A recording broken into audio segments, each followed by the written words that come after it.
Lovers olahraga, apa kabarnya Anda hari ini? Semoga dalam keadaan yang sehat dan terus semangat dalam beraktivitas. Senang sekali saya Erza Nabila dapat menyapa Anda di Kota Malang. Kali ini dalam program Netik. Netas, berbicara terkait Malang, ini merupakan bagian dari Provinsi Jawa Timur yang kita tahu punya dominasi kuat di dunia olahraga. Dan di Neting edisi kali ini, saya akan mengajak Anda untuk melihat seperti apa sih program pembinaan dari cabang bulu tangkis langsung di Kota Malang. Jadi, ayo kita meluncur.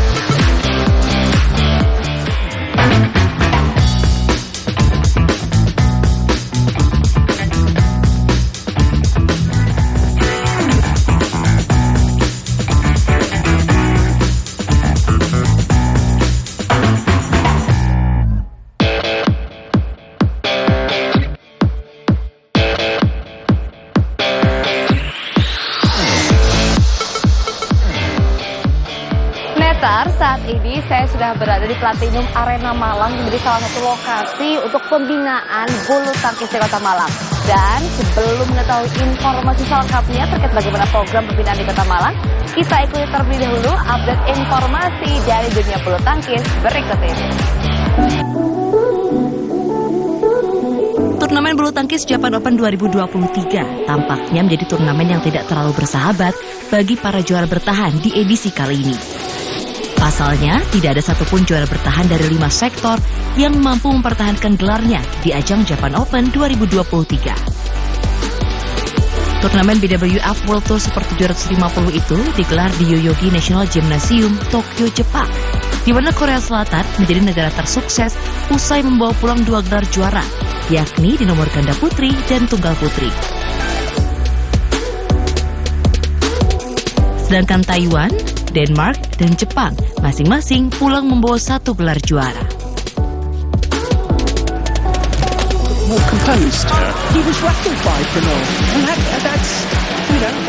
Di sektor tunggal putra, Jonathan Christie menjadi satu-satunya wakil Indonesia yang mampu menembus partai final Japan Open 2023. Namun sayang, pemain yang akrab disapa Jojo itu harus puas dengan hasil runner-up.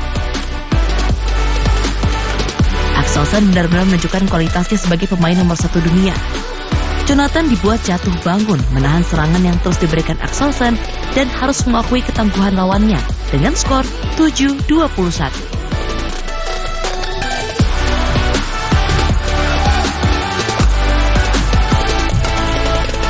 Memasuki game kedua, Jonathan mencoba bangkit dan meningkatkan tempo serangan. Sempat tertinggal 2-4, Jonathan sanggup membalikan keadaan menjadi unggul 7-4. Setelah itu, Jonathan dan Axelsen pun saling berbalas poin.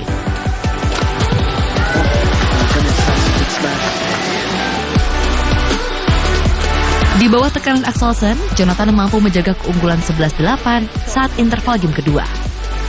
Namun, upaya keras Jojo nyatanya tak cukup untuk membendung Axelsen. Axelsen mampu menyudahi perlawanan Jonathan pada game kedua dengan skor 21-18 sekaligus memastikan gelar tunggal putra Japan Open 2023. That's lovely. Congratulate each other. 21-7.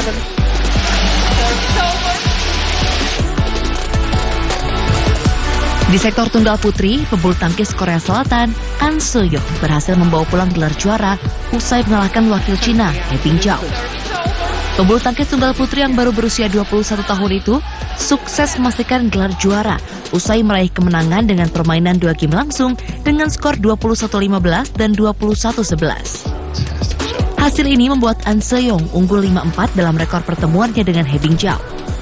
Bagi An Seo-yeon, gelar Japan Open 2023 merupakan raihan titelnya yang ke-7 pada kalender kompetisi 2023. Sebelumnya, ia sudah mengoleksi gelar di ajang India Open, Indonesia Masters, All England Open, Thailand Open, Singapore Open, dan Korea Open. Sementara itu, sepanjang musim ini, pebulu tangkis tunggal putri andalan Korea Selatan itu sudah menembus 10 kali babak final dari berbagai turnamen yang diikutinya. Tunggal putri peringkat 2 dunia itu juga menjadi runner-up di ajang Malaysia Open dan Jerman Open 2023. Kemenangan di final Japan Open 2023 ini membuat posisi An Seo-yeon kini naik 1 peringkat ke urutan teratas tunggal putri dalam daftar ranking Federasi Bulu Tangkis Dunia, BWF. An Soyong sukses menggeser posisi yang sebelumnya ditempati tunggal putri Jepang Akane Yamaguchi yang harus turun satu peringkat usai ditaklukkan Gregoria Mariska Tunjung di babak perempat final Japan Open 2023. She is the champion.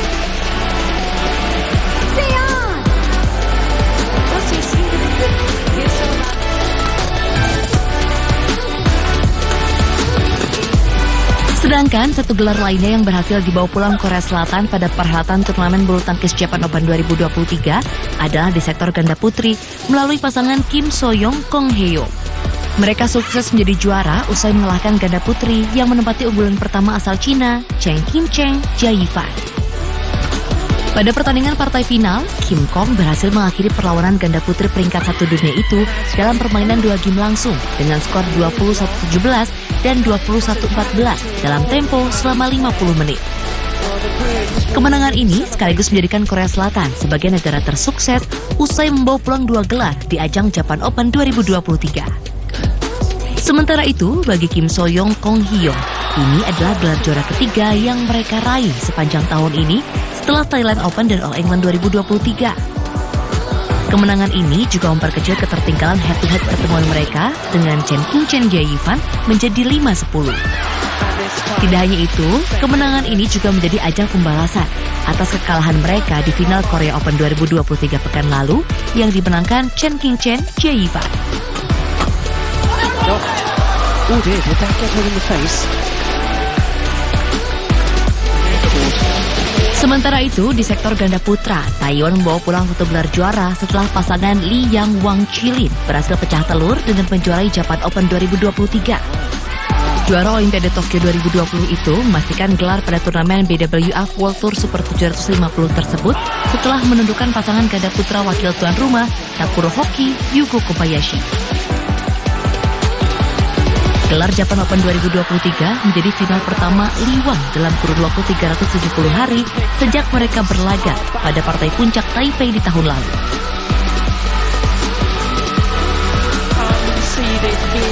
Sebelumnya, Li Wang menunjukkan grafik menurun seusai menjuarai Olimpiade Tokyo 2020 yang berlangsung pada tahun 2021. Hasil-hasil yang diraih Li Wang seolah menggambarkan bahwa mereka sedang dikutuk oleh medali emas yang mereka dapatkan. Tidak hanya itu, Li Wang bahkan tidak pernah mencapai laga final pada turnamen BWF World Tour setelah menjejakkan kaki di podium tertinggi Olimpiade. Li Wang pertama kali merasakan final lagi setelah berstatus juara Olimpiade ketika tampil di rumah sendiri pada Taipei Open 2022 lalu. Meski berlaga di rumah sendiri, Li Wang yang saat itu menjadi unggulan pertama harus menelan pil pahit pada laga final dan harus puas dengan status sebagai runner-up.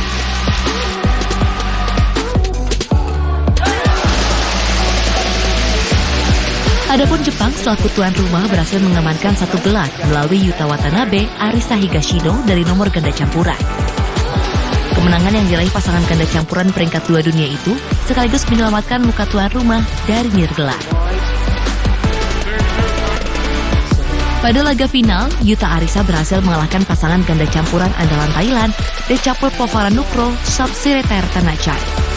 Yuta Arisa sukses mengakhiri perlawanan sengit yang diberikan ganda campuran peringkat 3 dunia itu usai melakoni pertandingan rubber game dengan skor 17-21, 21-16, dan 21-15. Bagi Yuta Watanabe Arisa Higashino, gelar di turnamen bulu tangkis Japan Open ini merupakan gelar kedua yang mereka raih di tahun ini. Setelah sebelumnya, mereka juga sukses meraih gelar di ajang India Open 2023.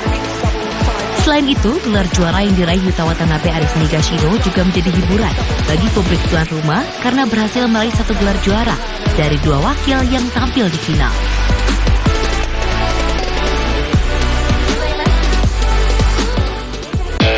Ya Neters, itu tadi informasi terupdate dari dunia bulu tangkis dan kita akan mengetahui bagaimana program pembinaan bulu tangkis di Kota Malang. Namun saat lagi, tetaplah bersama kami hanya di Neteng.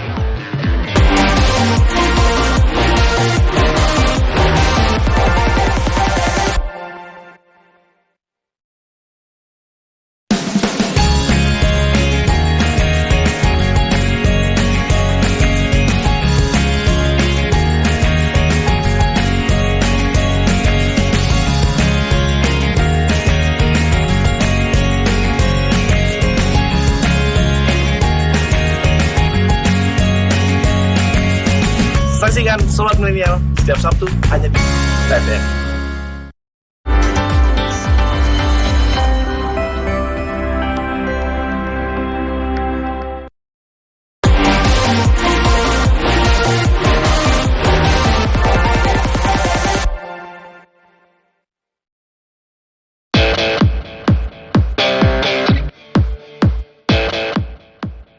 Neters, terima kasih masih bersama kami tentunya dalam program Netting.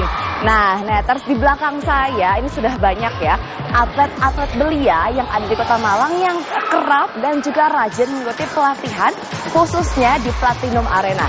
Dan kali ini kita akan langsung melihat seperti apa sih program latihannya yang akan kami sajikan dalam informasi selengkapnya di segmen berikutnya.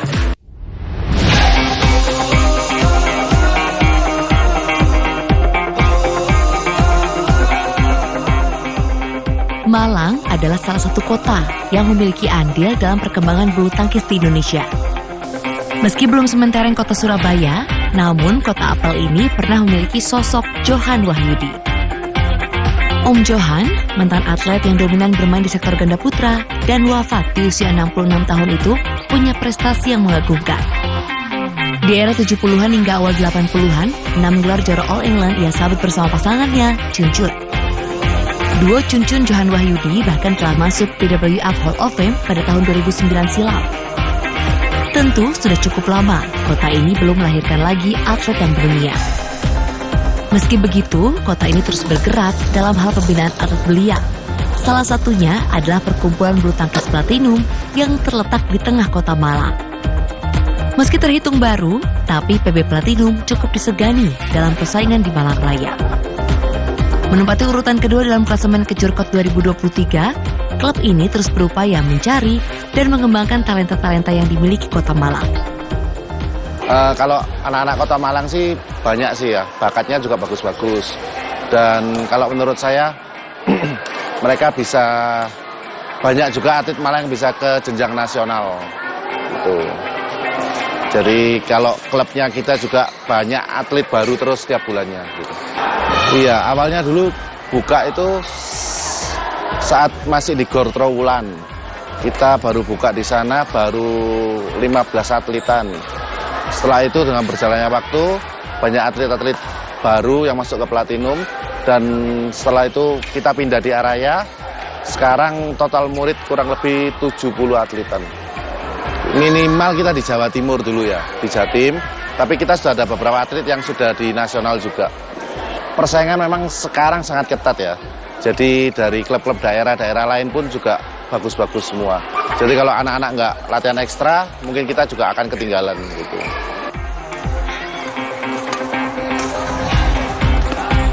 Namun harus diakui, klub-klub bulu tangkis saat ini dituntut untuk mandiri dengan faktor pendanaan menjadi hal klasik yang membuat banyak perkumpulan bulu tangkis bubar secara teratur. Diperlukan pihak-pihak yang peduli untuk bisa menciptakan ekosistem bulu tangkis yang dapat bersaing secara sehat. Awalnya pasti terjun karena bisnis ya. Saya melihat peluang bisnis di badminton oke. Jadi apalagi di Malang waktu itu belum ada gor yang standarnya bagus. Yang pakai karpet, lalu warna gedungnya yang memang untuk badminton. Rata-rata masih ini ya, balai-balai RW, balai desa kecil-kecil gitu. Lalu saya melihat peluang itu dari waktu saya ada kerjaan di Batam. Ya, di sana gornya gede-gede dan antri. Jadi kita booking bisa H+2, H+3 baru dapat. Dari situ saya kalkulasi, baru jadi gor pertama 3 line. Gor pertama 3 line, pasti penuh-penuh terus. Tiap malam udah nolak-nolak pelanggan terus, akhirnya cari lagi sampai ke Sidoarjo waktu itu. Karena di sana tanah relatif lebih murah. Tapi jodohnya ternyata tetap di Malang, kami dapat gedung ini, kami ukur-ukur, jadilah 18 line. Di sini sempat maju atau mundur masih bingung, sempat ragu. 18 ini bisa penuh nggak ya? Wah ternyata bisa. Itu tahun 2021 jadi ini. Tahun 2022 kami lanjut buka di gor ketiga di Malang bagian barat. Itu 8 line plus 8 line nanti, masih progres. Ada beberapa orang tua atlet gitu ya, minta tolong untuk bantuin deh bikin klub. Nah, dari situ ya nggak sengaja terjun. Oh ternyata klub nggak gampang ya. Itu akhirnya ya tetap kami coba perjalanin, kami belajar ke klub-klub yang lain, tanya sana sini. Ya lama-lama oke lah kami jalanin dengan baik.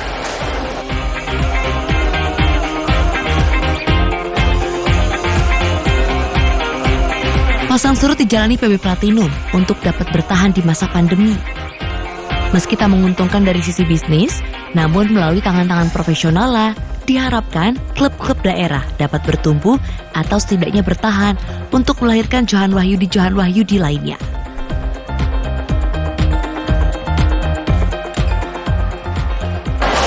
Ya kalau saya pribadi bukan orang badminton ya, jadi sejarah Kota Malang saya kurang tahu.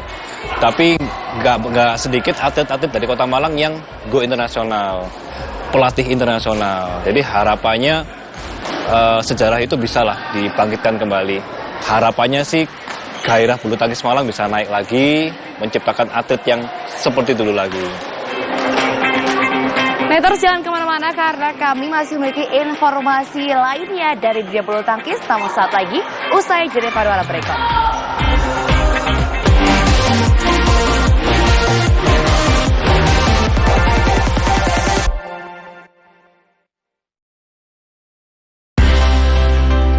Welcome to Music Hub TVRI, One Stop Music on Demand. Semua tentang musik ada di sini. Sajian lengkap video klip dan cover lagu terkini.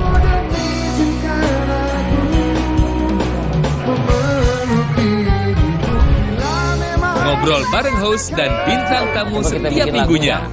Music Hub setiap Sabtu dan Minggu pukul 22.30 waktu Indonesia Barat.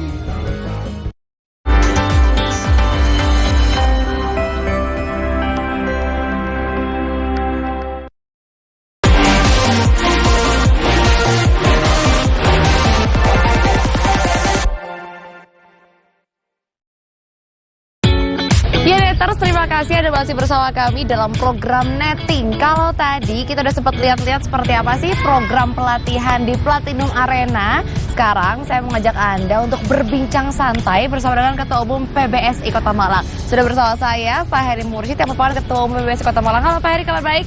Baik. Wow, Pak Heri, Ya. Ngomongin soal dunia bulu tangkis di Malang ini seperti apa sih Pak kalau kita lihat sekarang? Bulu tangkis di Malang itu luar biasa ya. Dari sisi animo masyarakat itu hampir dari balita sampai lanjut usia itu aktif bermain bulu tangkis. Jadi setiap kita ada event itu selalu euforia masyarakat itu meriah sekali. Oke, jadi euforia masyarakat oke, antusiasmenya juga oke. Nah, talentanya gimana Pak? Apakah banyak yang juga punya bakat-bakat alami di dunia bulu tangkis atau seperti apa?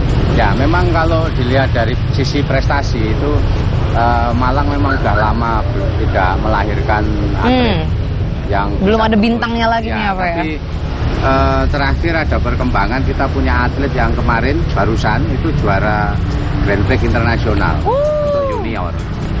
Di 2 nomor sekaligus. Jadi atas nama siapa Pak, maaf? Kensi. Oke. Kensi itu kemarin juara di ganda putra dan ganda campuran runner up itu internasional. Itu junior ya. Mudah-mudahan ini dulu ya anak didik kita. Nah, ini kalau secara internal ya kita ada Puslatprop untuk persiapan Porprop. Mudah-mudahan ada lahir bibit-bibit masa depan. Oke, nah dari sana akhirnya pembibitan, penjaringan atlet-atlet melalui klub-klub atau PBSI Kota Malang punya metode kompetisi kah yang rutin dilakukan? Ya, kita minimal setahun itu mesti ada event untuk penjaringan atlet. Jadi dari klub-klub yang latihan di klubnya masing-masing, kita ada event ke Jurkot. Open, bisa Wali Kota Open atau titelnya bisa dari sponsor itu. Nah, dari event-event yang kita gelar itu kita pilih dari klub-klub ini atlet-atlet terbaik.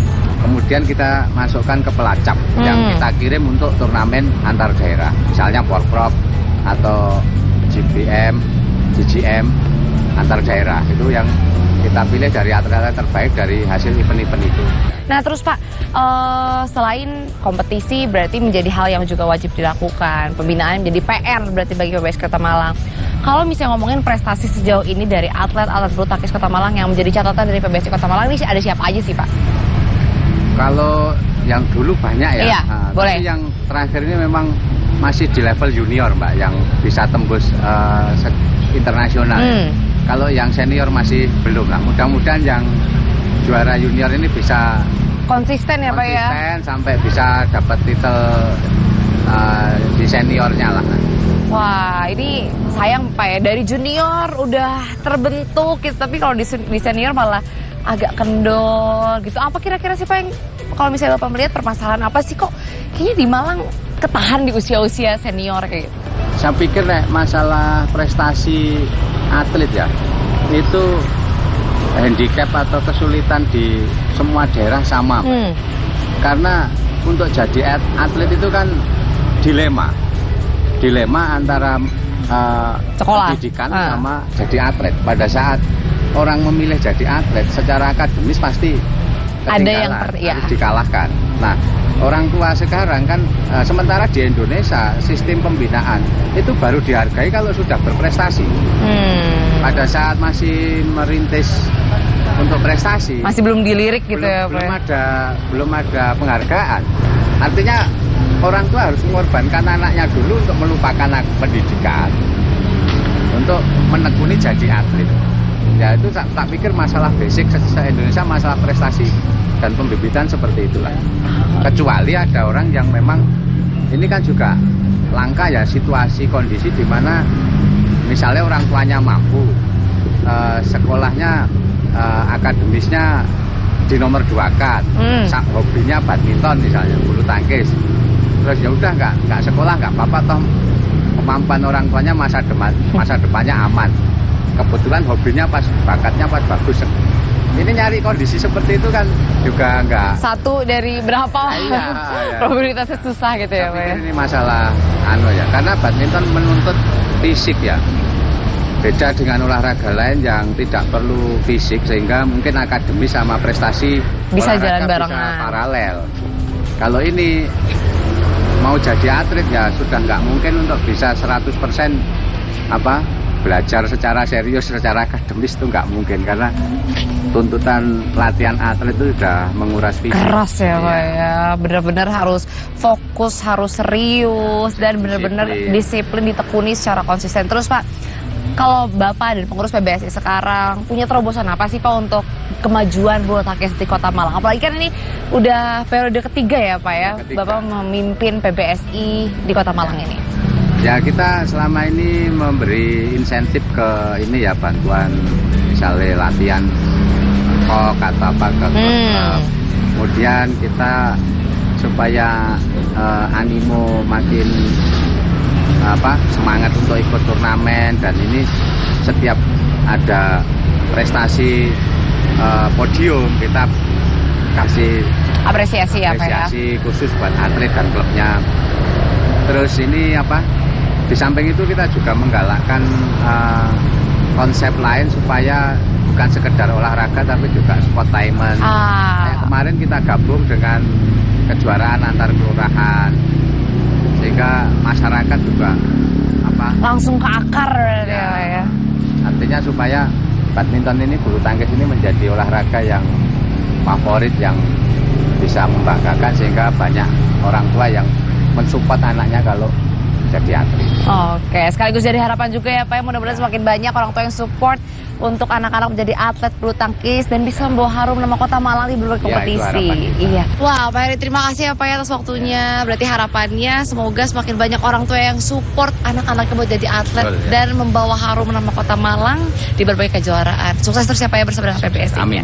Nah, pemirsa, tadi perbincangan saya bersama dengan Pak Heri Mursyid, Ketua Umum PBSI Kota Malang, yang juga sekaligus menutup perjumpaan kita di netting edisi kali ini. Mewakili kerabat kerja yang bertugas, saya Erza Nabila pamit undur diri. Jangan lupa untuk terus saksikan netting yang tayang setiap minggunya di waktu dan jam yang sama. Sampai jumpa dan jangan lupa terus berolahraga.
menjaga Indonesia Raya.